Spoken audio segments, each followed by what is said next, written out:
Okay, so we've learned how to write chemical equations. We've learned about balancing chemical equations, and now we're going to learn about the types of chemical equations. So the first type we're going to learn about is synthesis reaction, and this is just when you're going to make one thing. So it occurs between two or more simple things, and then they combine to form a more complex thing. So here's the general form of the reaction. So you're going to have something plus something. So here we have an A plus a B, and that combines to make one thing. So here it's an AB. Okay. So here's an example. You have iron in the solid form plus oxygen in the gas form, and they combine to make iron oxide. So that's just rusting. So what's always true about a synthesis reaction? Well, at the very end, you always have one single product. So the way you can pick these out is there is one thing on the right-hand side. Here is just a visual representation. So here you have start with two things. They combine to form one thing.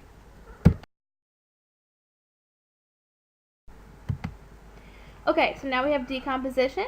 And this is going to be the exact opposite. It's going to be exactly how it sounds. Decomposition sounds like decomposing, right? So it occurs when a substance breaks down into two or more simpler substances. It's going to be the opposite of a synthesis reaction. Here's the general format. So you're going to have something combined. Here's an AB combined, and that's going to make an A and a B separate.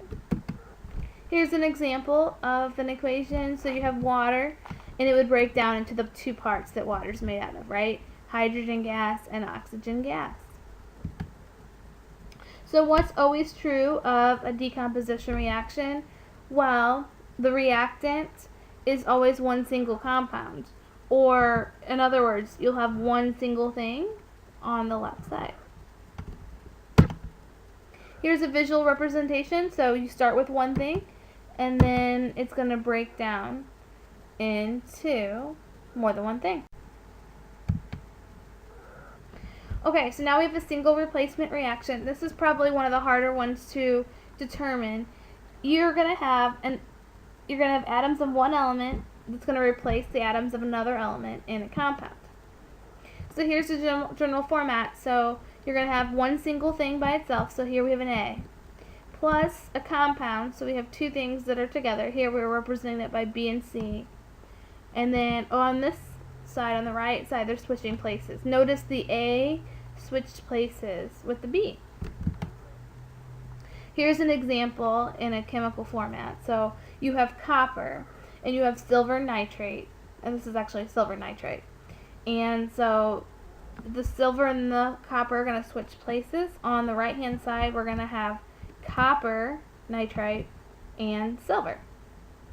What's always true of a single replacement reaction? Well, when you look at it on the left and the right side, you are going to have a single element and a single compound. And remember, you know the difference between an element and a compound because elements have one capital letter. See, this is one capital C. And then you have more than one capital letter in a compound. So 1 capital, 2 capital, 3 capital. So element, compound, compound, element. So this is single replacement. Here's a visual representation so you can see the different colors. So you have a yellow and then kind of a purple and a blue together. On the right hand side, the blue's by itself and the yellow and the purple are together. Double displacement is where you have atoms of two different compounds and they're going to trade places with each other. So here's kind of the format. You have an A and a B together added to a C and a D together. And then just everything's going to mix up on the other side.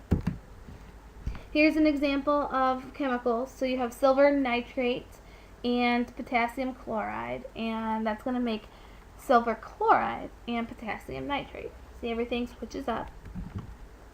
What's always true of a double replacement reaction? On both sides, you're going to have compounds everywhere. Compound, compound, compound, compound.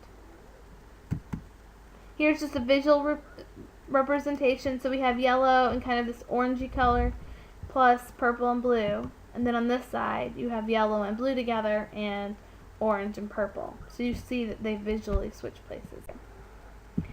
Okay, so two more kinds. We have combustion, and that's any hydrocarbon. A hydrocarbon is kind of what it sounds like. Hydrocarbon. So hydrogen and carbon. Sometimes they have oxygen mixed in there too. And that's going to react with oxygen to produce carbon dioxide and water. A large amount of energy is going to be released as light and heat. Here's the general format. You're going to have a carbon-containing compound, or that hydrocarbon, plus an oxygen, and you're going to make CO2 and water on the right. Here's an example of a specific reaction. Okay, we have methane gas plus oxygen, and you make that CO2 and water. What's always true of combustion reactions, you're going to have CO2 and water on one side of the reaction. So that's an easy way to pick it out. So if you see CO2 and water, it's combustion. Our last kind is a neutralization reaction.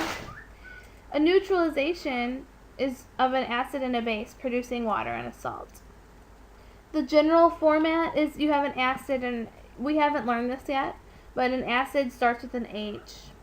So you have H something, and a base is something with an OH on the end.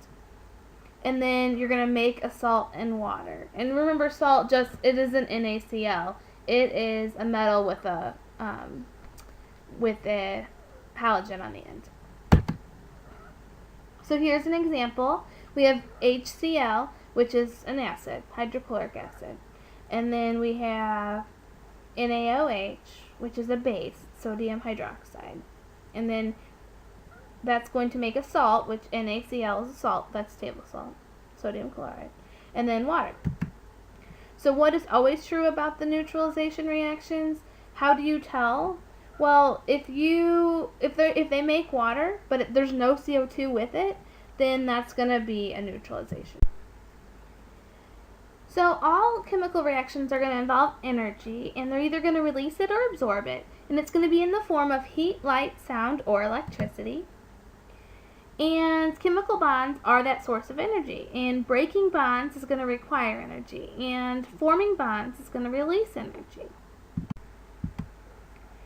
So we need to talk about exothermic and endothermic reactions. An exothermic reaction is a reaction that releases heat and gives off. It releases energy and it gives off heat. So it's going to be warm.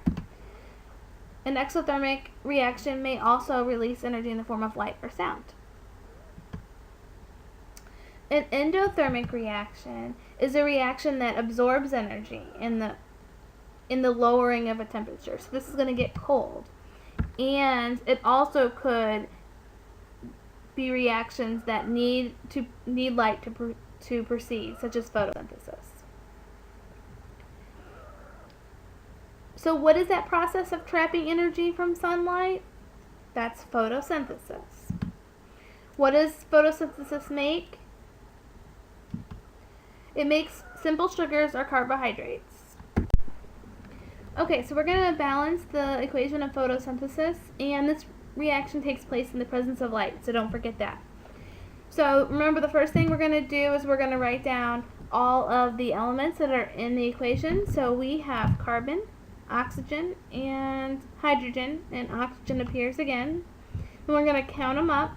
On the left side we have 1 carbon, 3 oxygen, 2 here and 1 here, and 2 hydrogen.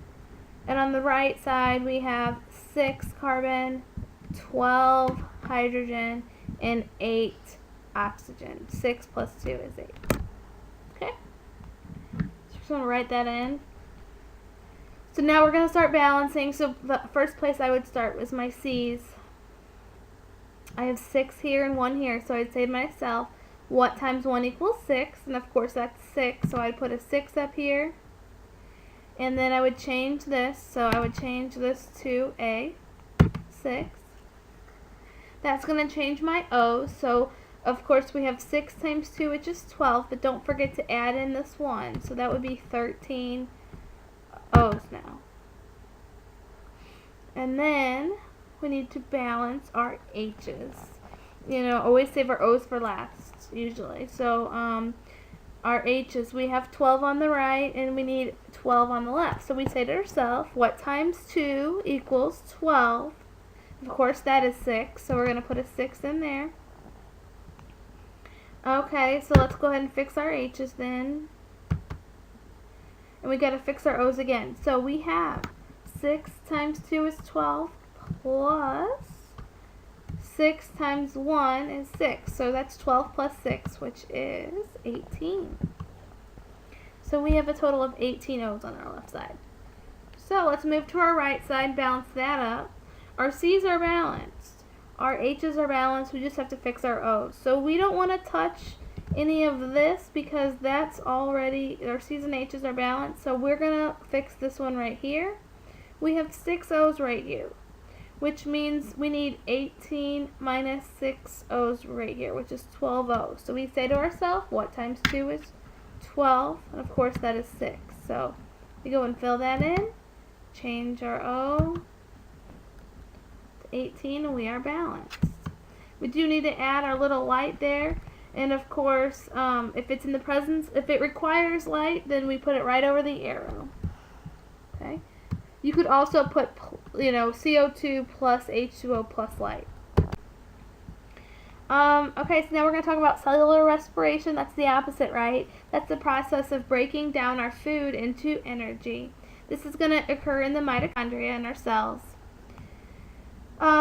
This reaction releases energy, so don't forget to include that. So this is the same elements, CO and H. I'm going to count them up. Okay. And then we're going to go ahead and balance it. So we need to do 6 C's on our right side. So what times 1 is 6? That's 6. So we need to fix that. And our H's. So what times 2 is 12? 6, of course. I'm going to go a little faster this time because we just did this. We need to fix our 8O. So we have 6 times 2, which is 12, plus 6 times 1, which is 18. Okay. So then we move on the left side. All we need to do is fix the O. So again, we have 6 here. So 18 minus 6 is 12. We need 12 right here. So 6 times 2 is 12. So that's why we did that. Now we do need to include that energy. So energy is released. That means it's a product. So you just pop that on at the end. So here's just our 2 equations. You can see that they're exactly the opposite. Okay.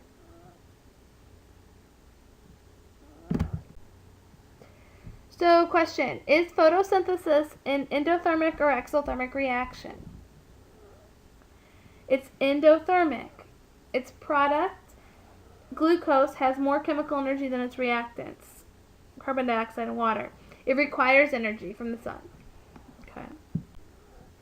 Is cellular respiration endothermic or exothermic? It's exothermic because it releases energy. Energy is one of the products.